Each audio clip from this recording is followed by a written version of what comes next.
So my first guest says that we could be in for a reality check. We got a whole lot of stuff coming on this week, including the FOMC meeting. Let's bring in Osaic, Chief Market Strategist, Phil Blancato. Were you the Phil he was referring to? I mean, but that's, so it's interesting because your notes and Francis, who's coming up after you, both kind of said the same thing. We're feeling pretty good right now, but there's some things that could hit us out of left field. And the reality is, on one hand, you're right. You're liable for liabilities, and in that liability, a lot of that's mortgages, which are financed very low. At the core of the consumer asset, we don't have any issues.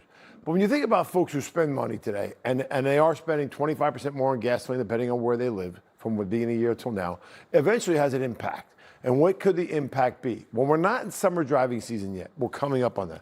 We're not in summer cooling season yet. We're coming up on that. If we stay at high elevated levels, and we have a scenario where it does cost 25% more to fuel your car or somewhat more for your house, we'll see a drawdown in spending, which could be problematic for the health of the economy at a time when we expect greater growth. So some of that greater growth obviously was factored into the bullishness that generally Wall Street had coming into the year. The one big beautiful bill, we had those kind of tailwinds. Would it be enough to mitigate all of that? Here's the reality. The average person got between $400 and $2,000 rebate on their tax refunds. That's a temporary stimulus that they're going to get back to help resolve this problem. The issue squarely is, if this is a prolonged scenario where we get 3, 4, 5 months, we got a different narrative. It's not a recession. It just means slower spending. By the way, don't forget, that wealth slide you showed? The bulk of the gas in this country, 2,000 gallons per person who makes more than $250,000 a year.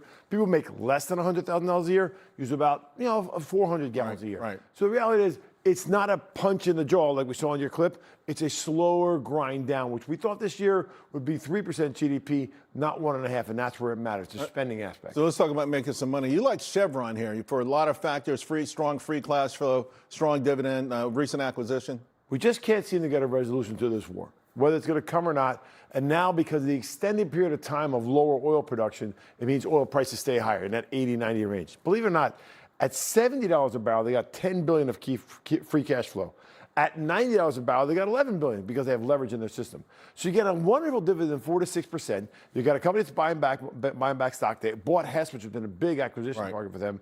I got to think it's a company that helps you play in energy with a lot less risk. Cummins Engine's always been one of my favorite names. You like it in part the power systems and exposure to this data center build out, right? We've talked a lot about companies that are going to do really well with AI, but are not specifically in AI. In this here example, their power generation units up 30%. So when people need to power a data center and don't want to get somebody in Maine mad at them, and they say, hey, our data centers run off the grid, they might be able to build that center. Who's going to power them? A company like Cummins. Wonderful dividend, 7%. But you got their player in AI, and that's what I want you to think about. Picks and shovels, they're going to win in AI, but not be directly in AI. All right, let's talk about Walmart here for a moment, because it's gotten a lot of notoriety recently because it's been a strong stock, but an expensive stock. It's trading at levels, it trades at a higher PE ratio than Amazon. The reason why I've become very interested in this company, and it's maybe a bit buy the dip moment here and there, is now 1/3 of their growth is no longer their store. It's online in other areas where they're generating growth. So they're moving into AI. They're seeing their membership growth between 10 to 30% depending on location. So you have a scenario where this company is going through a transformation, but their profit margins are really jumping off the chart. So why I'm not super worried about how expensive it is right now, because you're looking at them really taking market share from Amazon and pushing their revenue up significantly higher. All right, so we're talking about AI. There's some news from OpenAI or some scuttlebutt. Sam Altman's pushing back against it. A lot of pressure on some of these big tech winners. These are some of the tech winners you've given us in the last year. Micron up 200%. I mean, are you holding these names, or are you? Because I know in the past, okay, you are taking profits on. What we saw the bounce off the bottom was some of the names that were unfairly sold off came roaring back. Look at Micron, just absolutely crushing it.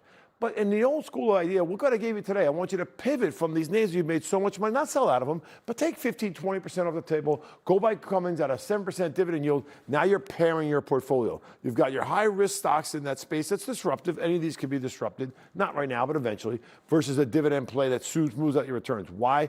Too far, too fast. We've had a huge bounce off the bottom. Let's take some profit. Let's pivot, and we'll be happy that we did. And the FOMC meeting tomorrow, just your thoughts. I mean, it's nothing's going to happen per se, but it's a monumental meeting. That meeting to me, I think it's just a farewell kiss to Jerome Powell. I think Kevin Warsh is a lock. You think? I care more about PCE and ECI right now. Those Right, are which we started off with. Yeah, but you didn't anticipate those are going to be hot numbers, though. I mean, and that's my worry. That PCE, which is the most personal consumption expenditure, is what we spend every day. Right. That number comes out above 3% on core, we're going to have a market's going to get real grumpy because of that. all right. Phil, great stuff, my man.